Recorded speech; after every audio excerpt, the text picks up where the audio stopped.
அம்புலி உன்னை காண விரும்பி காணாது ஆகாயத்தில் மறைந்ததம்மா.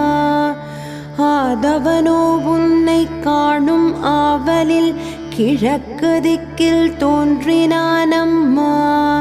அடர்ந்த இருள் அகன்று சென்று கீழ்வானம் வெளிக்குதம்மா. அன்னையே வாராகித்தாயே அன்புடன் அழைக்கின்றோம் எழுந்தருள்வாய்.